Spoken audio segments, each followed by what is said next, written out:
In July 2025, Ukraine launched a series of precision attacks against Russian military logistics and industrial infrastructure, highlighting the evolving nature of modern warfare.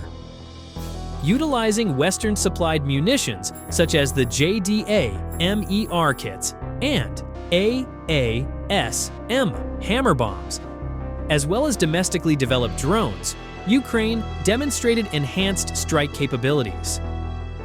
So, this dramatic turn of events in the middle of the year compels us to analyze the strategic implications. Stay tuned as we break down the details of this event. On the morning of July 11th, 2025, in the quiet expanse of the Zaporizhzhia region, a sudden flash of fire erupted along the river near Kamyansk. Within seconds, thick black smoke spiraled into the sky as a Russian military ferry, heavily loaded with troops, vehicles, and ammunition, was torn apart by two massive explosions.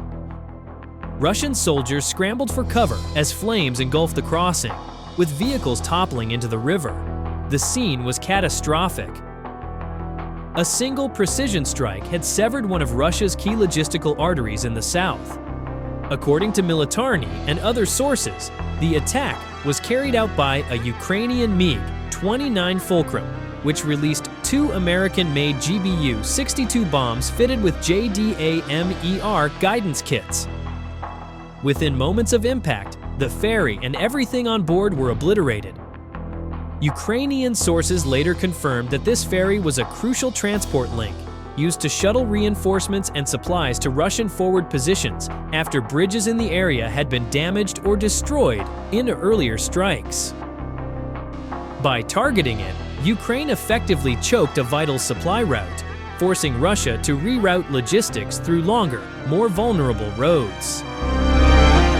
But the Zaporizhzhia strike was not an isolated event. It was part of a carefully orchestrated campaign. Just 3 days earlier, on July 8th, another MiG-29 had carried out a similar operation, this time using French-made AASM hammer bombs to strike a Russian infantry concentration and ammunition depot. The strike triggered massive secondary explosions, with fireballs rising high into the sky as stored artillery shells and fuel went up in flames. Analysts believe that this attack may have destroyed tons of ammunition, further straining Russia's ability to sustain its frontline operations. While MiG-29s deliver precision strikes, drones continue to play a crucial supporting role in Ukraine's campaign. The Taganrog incident on July 11th is a prime example. A Ukrainian drone reportedly struck the Beryv aircraft factory, a facility linked to the maintenance of military aircraft, including the A-50 airborne early warning planes that guide Russian air operations. The timing was equally telling. The Taganrog strike occurred the same day as the Zaporizhzhia ferry attack, suggesting deliberate coordination. By launching a deep strike inside Russia, Ukraine likely forced Russian radar operators and air defense crews to split their attention. While some units scrambled to track drones in Russian airspace, Ukrainian MiG-29s enjoyed a clearer window to release their JDAM ER bombs over Zaporizhzhia. Though Russia downplayed the damage, the symbolism was clear. Ukraine's strikes are no longer confined to the battlefield. From ferries on the Dnipro River to aircraft factories hundreds of kilometers inside Russia, nowhere is entirely safe. At the heart of the July 11th attack was the JDAM ER, or Joint Direct Attack Munition, extended range, a weapon that perfectly embodies Ukraine's strategy of using Western technology to transform its old Soviet platforms.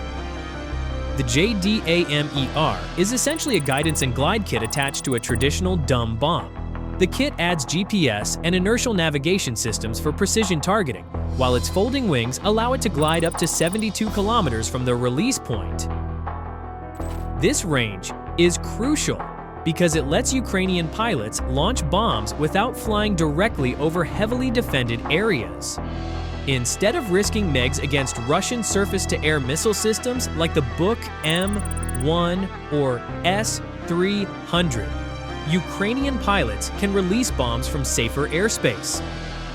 In the Zaporizhzhia strike, analysts believe the MiG-29, approached from medium altitude, released the JDAM ERs well behind the river and turned back before Russian radar operators could lock on.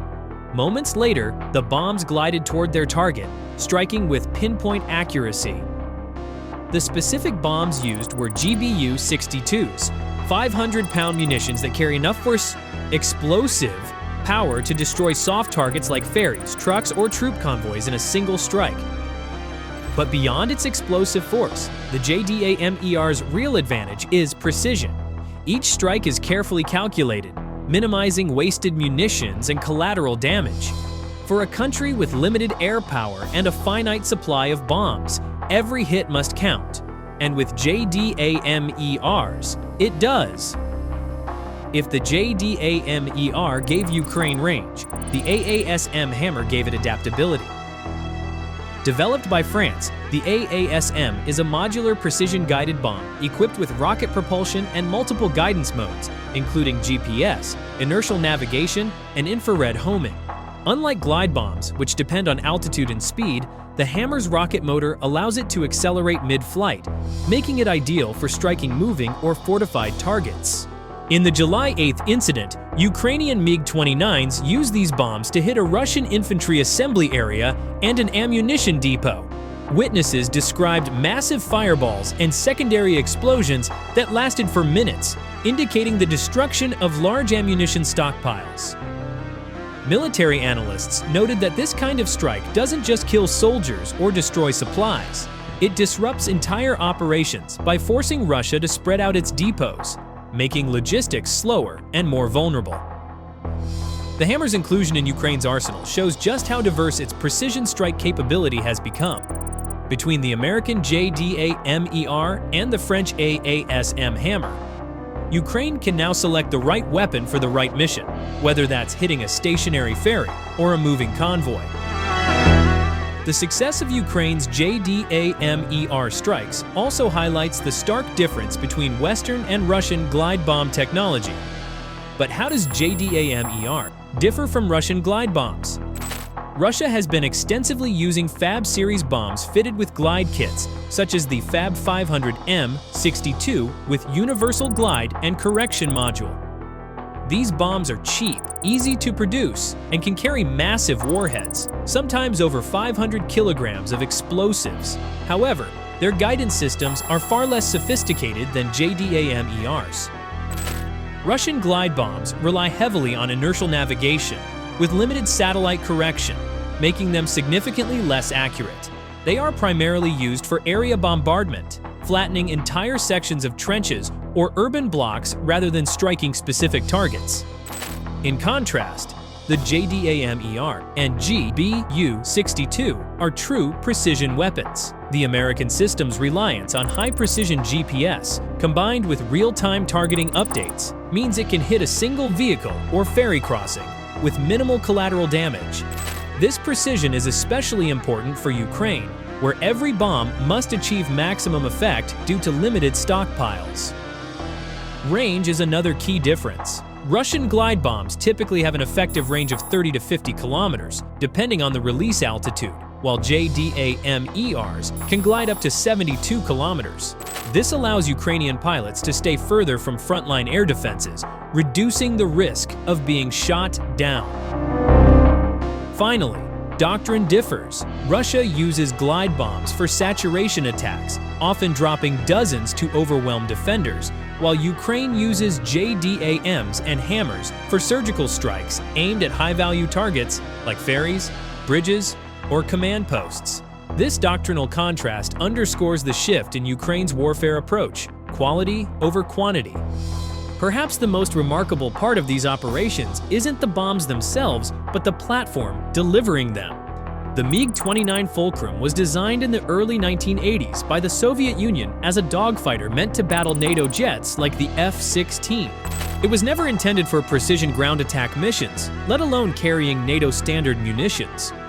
Yet Ukrainian engineers, working closely with Western advisors, have pulled off something extraordinary. They have rewired the MiG's avionics, installed digital interfaces, and created bomb rack adapters to integrate NATO weapons. Pilots have undergone crash courses on Western targeting systems, often training secretly in European countries before returning to the battlefield. The result is a hybrid war machine, a Soviet airframe carrying Western weapons. The MiG-29's agility and speed remain useful for evading enemy fire, but now it also has the ability to conduct deep precision strikes. This adaptation is a testament to Ukraine's ingenuity and the West's willingness to share technology. While MiG-29s deliver precision strikes, drones continue to play a crucial supporting role in Ukraine's campaign. The Taganrog drone incident is a perfect example. By hitting an aircraft factory deep in Russian territory, Ukraine forces Russia to stretch its air defenses, dividing resources between protecting the front lines and guarding rear area industrial facilities. Drones are also believed to play a key reconnaissance role. Before the Zaporizhzhia ferry strike, Ukrainian drones likely monitored Russian troop movements, confirming the best moment to strike. In some cases, drones are now reportedly relaying real-time targeting data to aircraft, creating a seamless manned-unmanned strike network. For Russia, this creates a nightmare scenario. Each drone strike, no matter how small, forces a reaction, depleting air defense resources that might otherwise guard against larger attacks. The success of these strikes exposes a major problem for Russia. Systems like the Buk M1 and S-300 are designed to intercept fast, high-flying aircraft, not glide bombs or swarms of cheap drones. The JDAM ER's long-range release allows Ukrainian pilots to stay outside these systems' engagement zones, while drones exploit radar blind spots. But to understand the scale of this vulnerability, we need to look deeper into the air defense systems themselves. Russia's electronic warfare jamming also struggles against these weapons. JDAM ERs, for example, use a combination of GPS and inertial navigation. Even if GPS signals are jammed, the bomb continues on its pre-programmed path. The result is a frustrating asymmetry. Ukraine can destroy millions of dollars worth of equipment with bombs and drones that cost a fraction of Russia's defensive missiles. Other Soviet-era systems, such as the Tor-M1 and OSA AKM, also show their age. The Tor is designed for low-altitude interception, but its engagement range is short, about 12 to 15 kilometers, forcing it to operate close to the front line where it risks being hit by HIMARS or artillery. The OSA, even older, is practically obsolete against modern Western standoff weapons. The same story applies to Russia's newer but still heavily Soviet-influenced Pantsir S-1 systems. Although Pantsirs are marketed as anti-drone and anti-missile platforms, Ukraine has repeatedly destroyed them using HIMARS, JDAMs, and even drones, proving that their sensors are overwhelmed when facing multiple, simultaneous threats. The vulnerability of these air defense systems is not simply technological, it's doctrinal. Soviet systems were designed for set-piece battles against large formations of NATO aircraft, not for a modern battlefield dominated by standoff precision weapons, stealth drones, and electronic warfare.